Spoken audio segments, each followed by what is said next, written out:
Excelencia Reverendísima, señor Rector, queridos sacerdotes, queridos seminaristas, queridos fieles, estamos reunidos para celebrar esta liturgia en la cual son instituidos nuestros hermanos como lectores.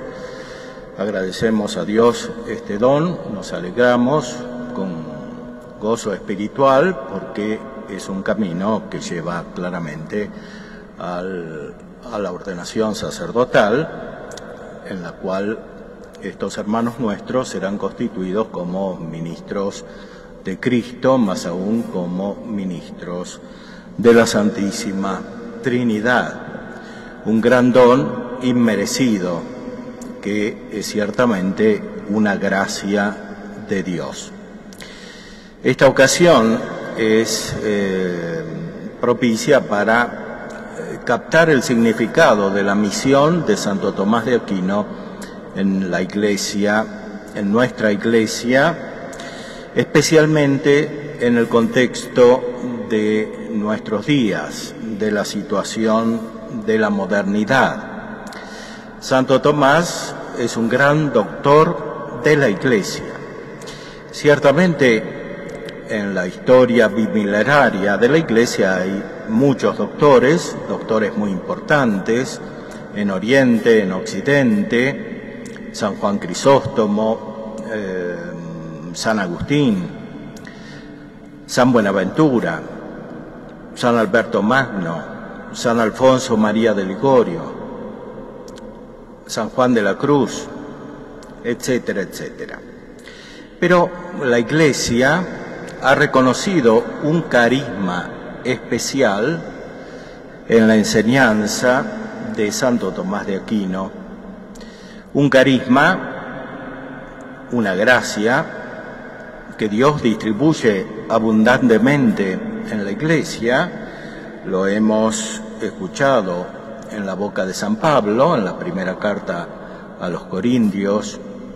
Un carisma, nos dice el propio Santo Tomás, es una gracia especial otorgada para el bien de la Iglesia. No es directamente la gracia santificante, que es el fin de toda la operación divina. Dios hizo todas las criaturas racionales, los ángeles y los santos, para que participen de su divinidad. Es decir, para que tengan la gracia santificante, la gracia que hace gratos a Dios.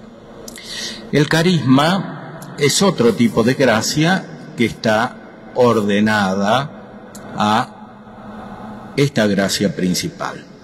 El carisma es un don para los demás. Efectivamente, se podría tener el carisma sin tener la gracia santificante. Y lo que vale para el carisma, vale también para una gracia superior al carisma, que es la del ministerio sacerdotal. El carácter con el cual son marcados los que reciben el sacramento del orden está otorgado especialmente para el servicio de la Iglesia, para el servicio de los demás.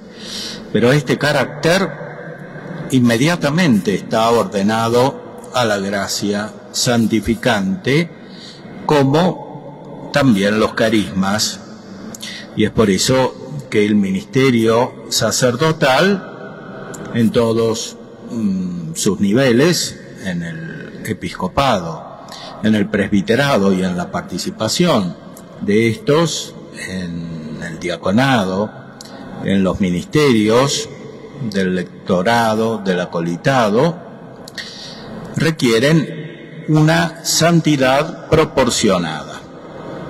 Santo Tomás mismo decía, para ser obispo hay que ser perfecto espiritualmente. Para ser sacerdote hay que tener la perfección espiritual adecuada para que este carisma, este carácter, rinda todos sus frutos. Y Santo Tomás, que era un sacerdote, llegó a la plenitud de la santidad querida por Dios para él, siendo, en primer lugar, fiel totalmente a la gracia santificante que Dios le quería dar. El objetivo principal de su vida fue, efectivamente, la santidad. Por eso se hizo monje, se hizo benedictino, después pasó a esta nueva orden recién fundada por Santo Domingo, que intentaba seguir a Cristo según sus consejos evangélicos por un camino de un desprendimiento radical. Santo Tomás fue fiel totalmente a ese camino, pero además Santo Tomás fue fiel siendo un sacerdote, y especialmente un sacerdote que recibió un carisma, además de su carácter sacerdotal, recibió un carisma que la Iglesia ha reconocido durante los siglos que transcurrieron entre su muerte y nuestros días, un carisma que apareció cada vez más claro en los últimos siglos, en los siglos de la crisis de la modernidad, en los siglos del racionalismo. Efectivamente, el Papa León XIII publicó su gran encíclica Aeterni Patris en 1879, en el contexto del siglo XIX, en el cual el positivismo, el racionalismo, el idealismo, el materialismo y toda clase de filosofías extrañas a la fe se habían desarrollado y habían atacado la unidad de la Iglesia, habían debilitado la fe del pueblo. Estas filosofías, nacidas en siglos anteriores, pero muy especialmente reforzadas en el siglo XVIII durante el Iluminismo, habían llegado al pueblo, habían atacado la base de fe, el sentido de la fe del pueblo de Dios, y muy especialmente habían atacado el corazón de la educación católica en las universidades, en las escuelas de todo tipo. El Papa León XIII, con gran visión profética, entendió que había que procurar un remedio claro a esta situación. Y por eso promovió de muchas maneras la enseñanza de la filosofía y de la teología de Santo Tomás en la Iglesia, y muy especialmente en las universidades, en los seminarios. Lo que el Papa León XIII comenzó fue seguido por sus sucesores, muy especialmente por San Pío X. San Pío X también fue profético y dijo en un decreto que se llama un motu proprio, Doctoris Angelici, que el día en que los estudiantes de teología no conozcan a Santo Tomás, ni siquiera van a entender lo que están estudiando, las palabras de lo que expresan los dogmas, las verdades de fe. Y eso muy especialmente porque Santo Tomás da una claridad especial, no solamente para captar las cosas de la razón y de la fe, sino también para distinguir los errores y para combatirlos. Santo Tomás no fue solamente un místico, un contemplativo de manera excelente, sino que fue un gran defensor de la fe. El modo mejor para defender la fe es profundizar la verdad. Y Santo Tomás profundizó, contempló la verdad de la revelación de Dios en la naturaleza de las cosas y en su palabra, especialmente en su palabra hecha carne, en Jesucristo nuestro Señor, el revelador del Padre. El Papa San Pío X decretó con gran firmeza que en la Iglesia debía seguirse para ordenar los estudios, la filosofía y la teología de Santo Tomás. Siguieron otros sumos pontífices, el Papa Pío XI, el Papa Pío XII, que desarrolló un gran magisterio basado sobre el pensamiento de Santo Tomás de Aquino, y este Papa preparó un gran acontecimiento en la vida de la Iglesia, que fue el Concilio Vaticano II, que tiene de una manera especial a Santo Tomás por inspirador. En primer lugar, por el carácter de su teología. Los que participaron, los padres conciliares, habían sido formados en su gran mayoría sobre el pensamiento de Santo Tomás de Aquino. Y el Concilio Vaticano II es un momento culminante de este gran florecimiento del tomismo y también de la Iglesia en la primera mitad del siglo XX. Por eso, para entender al Concilio Vaticano II es necesario conocer profundamente la filosofía y la teología de Santo Tomás. Por otra parte, el mismo concilio estableció que los estudios teológicos, muy especialmente, debían realizarse según la mente de Santo Tomás de Aquino.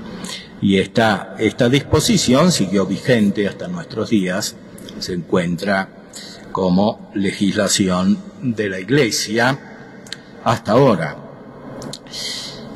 El Papa Pablo VI siguió con esta línea, la profundizó. Hay un gran texto que intentaremos explicar en estos días, titulado Lumen Ecclesiae, la luz de la Iglesia, que es Santo Tomás de Aquino. Aquí nos dice el Papa algo sorprendente, que la Iglesia hizo suya la doctrina, el pensamiento, la teología de Santo Tomás de Aquino. Esto dice San Pablo VI, es decir, que no se podría dejar de lado esta doctrina, este pensamiento de Santo Tomás de Aquino sin poner en peligro la fe y aún la misma adhesión al corazón de la Iglesia. El Papa San Juan Pablo II también fue un gran tomista y he elegido dos textos de sus grandes encíclicas. El Papa Juan Pablo II ha sido un gran santo, estuvo también aquí en Puebla, en el seminario, donde están todos ustedes. Este Papa hizo grandes cosas para la Iglesia, pero una de las principales son sus encíclicas, sus grandes textos. En primer lugar, la gran encíclica sobre la relación entre la fe y la razón, Fides et Ratio, que es de los años 90, y otra, Veritatis Splendor, de la misma época, un poco anterior, que se refiere a las cuestiones de moral. Es evidente que sea la relación entre la fe y la razón, sea el fundamento metafísico y teológico de la moral, son especialmente necesarios para aclarar las circunstancias de nuestro tiempo, no solo en el mundo en general, en la sociedad civil, sino también en la Iglesia.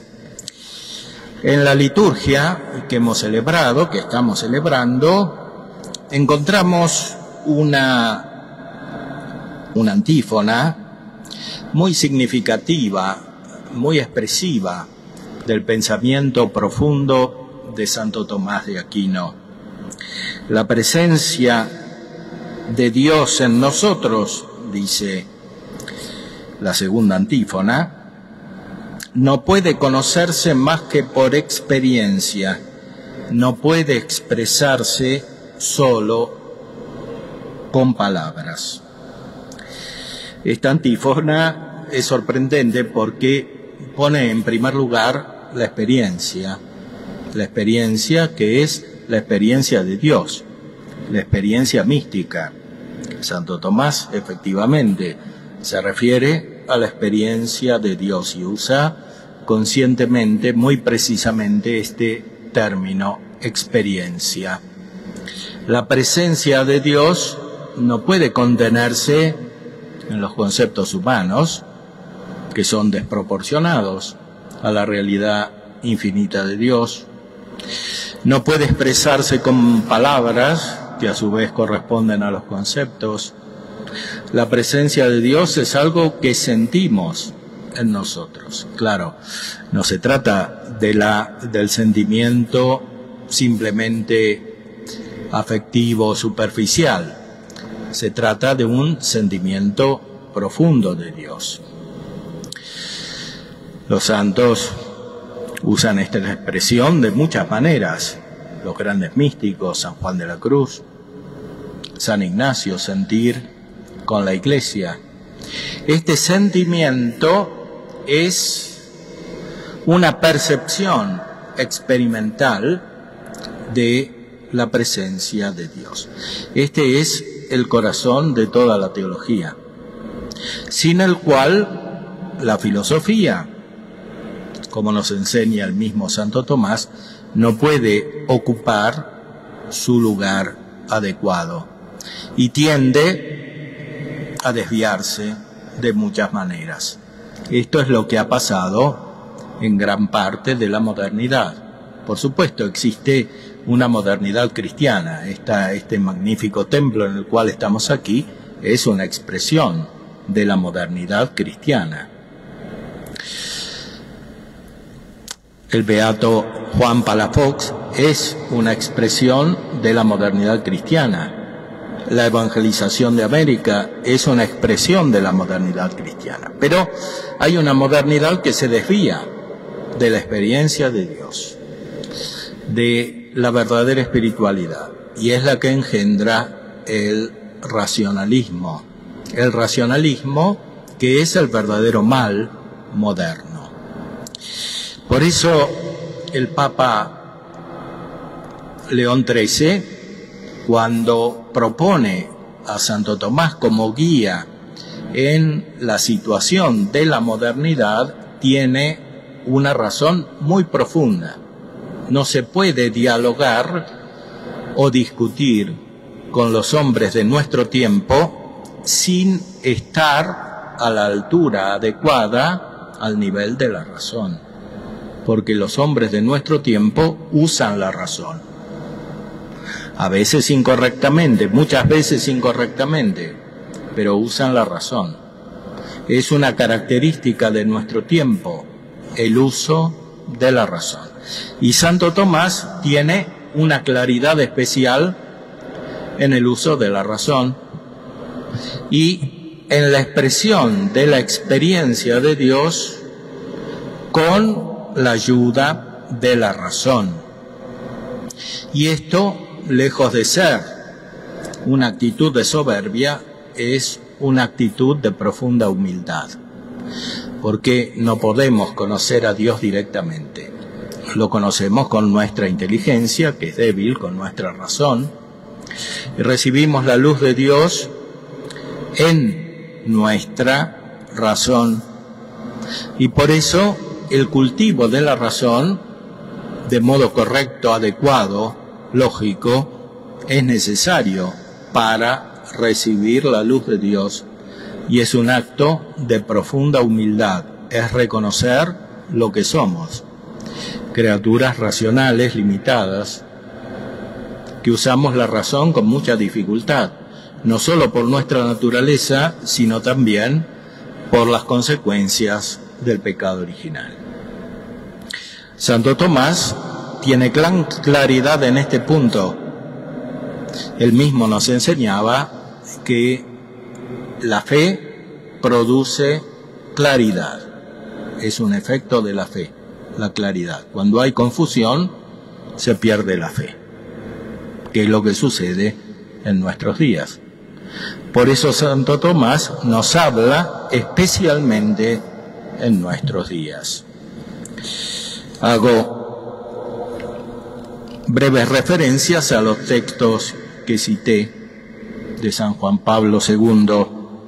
Dice en Fides et Ratio: una filosofía radicalmente fenoménica o relativista sería inadecuada para ayudar a profundizar en la riqueza de la palabra de Dios.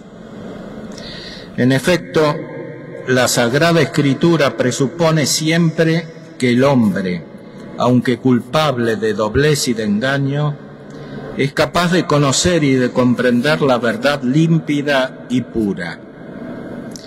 En los libros sagrados, concretamente en el Nuevo Testamento, hay textos y afirmaciones de alcance propiamente ontológico. En efecto, los autores inspirados han querido formular verdaderas afirmaciones que expresan la realidad objetiva.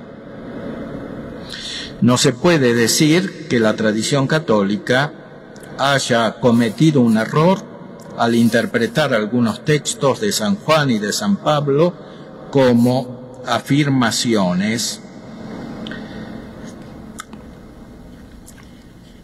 sobre el ser de Cristo. La teología, cuando se dedica a comprender y explicar estas afirmaciones, necesita la aportación de una filosofía que no renuncia a la posibilidad de un conocimiento objetivamente verdadero, aunque siempre perfectible. Lo dicho es válido también para los juicios de la conciencia moral, que la Sagrada Escritura supone que pueden ser objetivamente verdaderos. El Papa Juan Pablo II se refiere muy especialmente en este texto al aporte de Santo Tomás de Aquino para el desarrollo de una adecuada filosofía que sirva para percibir lo que dice la palabra de Dios y por tanto para tener la verdadera experiencia de Dios.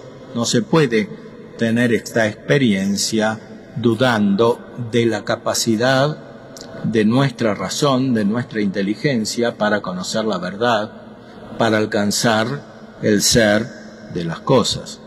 Aquí el Papa San Juan Pablo II retoma lo que ya había expresado el Concilio Vaticano II en Gaudium et Spes, que nuestra inteligencia tiene real capacidad de ir más allá de los fenómenos y de alcanzar la verdadera sustancia de las cosas. Esto que aquí expresa el Papa en Fides et Ratio se aplica inmediatamente a la filosofía, muy especialmente a la metafísica. No puede haber verdadera filosofía si no tiene un fundamento metafísico. Un pensamiento filosófico que rechazase cualquier apertura metafísica sería radicalmente inadecuado para desempeñar un papel de mediación en la comprensión de la revelación. Si insisto tanto en el elemento metafísico es porque estoy convencido de que es el camino obligado para superar la situación de crisis que afecta hoy a grandes sectores de la filosofía y para corregir así algunos comportamientos erróneos difundidos en nuestra sociedad. Nosotros como sacerdotes o como futuros sacerdotes estamos especialmente llamados a tener esta claridad filosófica, porque debemos tratar con los hombres de nuestro tiempo, que en primer lugar son hombres, tienen la verdadera naturaleza humana, pero además son de nuestro tiempo y están profundamente signados por esta desviación de la razón propia de las filosofías extrañas, relativistas, alejadas de la verdad. A esos hombres tenemos que llegar. Y necesitamos desarrollar nuestra razón de modo adecuado para llegar a esos hombres. Esto, sin embargo, está subordinado, como decíamos antes, a la experiencia de Dios, que es la verdadera experiencia de la palabra de Dios. Y me refiero ahora al otro texto, Veritatis Splendor. Dice aquí San Juan Pablo II, resumiendo lo que constituye el núcleo del mensaje moral de Jesús y de la predicación de los apóstoles, y volviendo a ofrecer en admirable síntesis la gran tradición de los padres de Oriente y Occidente, en particular San Agustín. Santo Tomás afirma que la ley nueva es la gracia del Espíritu Santo dada mediante la fe en Cristo. Los preceptos externos de los que también habla el Evangelio preparan para esta gracia o difunden sus efectos en la vida. En efecto, la ley nueva no se contenta con decir lo que se debe hacer, sino que otorga también la fuerza para obrar la verdad, como dice el Evangelio de Juan. Al mismo tiempo, San Juan Crisóstomo observa que la ley nueva fue promulgada precisamente cuando el Espíritu Santo bajó del cielo en el día de Pentecostés y que los apóstoles no bajaron del monte llevando, como Moisés, tablas de piedra en sus manos, sino que volvían llevando al Espíritu Santo en sus corazones, convertidos mediante su gracia en una ley viva, en un libro animado. Esto que dice el Papa, refiriéndose directamente a Santo Tomás, especialmente en la Summa Teológica, en la Prima Secunde, es lo que concisamente hemos rezado en la antífona segunda de hoy. Es la palabra de Dios, que es principalmente experiencia de Dios en la gracia, es la gracia misma. La palabra de Dios es la gracia misma para nosotros. La gracia que viene de la palabra eterna, del Verbo divino. En nosotros esta gracia funda un conocimiento, y este conocimiento ilumina la razón, y a su vez, para recibir esta gracia, para hacer fructificar esta gracia, debemos ser fieles a la razón. Lo principal es la gracia, pero no hay gracia sin razón. Esta es una de las grandes enseñanzas de Santo Tomás de Aquino. Un gran pensador que entra en profundidad en el misterio de la vida cristiana, no solamente en la persona, sino también en la comunidad y en la unidad de la Iglesia. Como dice aquí el Papa, Santo Tomás es un gran discípulo de San Agustín, el gran doctor no solo de la gracia, sino también de la unidad de la Iglesia. Es evidente que hoy, para mantener y conservar la unidad de la Iglesia, debemos ser fieles a Santo Tomás de Aquino, porque la Iglesia misma reconoció su carisma, su gracia, para guiar nuestro pensamiento, para guiar también, consiguientemente, nuestro apostolado, nuestro diálogo con el mundo en las circunstancias en las que nos encontramos hoy. Por eso, con gran alegría, participamos de esta celebración, en la cual nuestros hermanos reciben el ministerio del lectorado, que es como un anticipo de lo que van a recibir cuando serán ordenados sacerdotes, digan que se convertirán en maestros del pueblo de Dios. El sacerdote es también maestro y es cabeza del pueblo. Y no se puede ser cabeza sin ser maestro, porque mandar, como expresa el mismo Santo Tomás, no es algo de la voluntad principalmente, es algo de la inteligencia. Y el sacerdote recibe una capacidad en su inteligencia, recibe una prudencia especial para guiar al pueblo y para guiar las personas, para guiar la comunidad y para guiar las personas. Nuestros hermanos se van a convertir en maestros del pueblo. Y este ministerio, que es humilde, está instituido para leer la palabra de Dios, para expresarla, nos dice algo muy profundo que ya encontrábamos en la lectura del Levítico, en la liturgia del domingo. Es decir, el profeta que en vez de profetizar lo que dice Dios, profetiza lo que dice Él o lo que dicen otros dioses, ese morirá. El lectorado es expresar la palabra de Dios y el sacerdote es un ministro de la palabra de Dios, es un maestro de la palabra de Dios. Y no expresa principalmente su pensamiento, sino la palabra de Dios.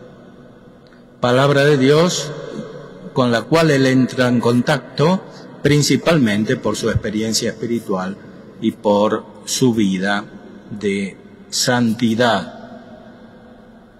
El sacerdote es efectivamente un maestro no solo de doctrina, sino de espíritu, para guiar las personas y el pueblo. Pidámosle al Señor entonces que seamos todos nosotros fieles al ministerio que hemos recibido o que vamos a recibir, con la ayuda de nuestro gran santo patrono, Santo Tomás de Aquino.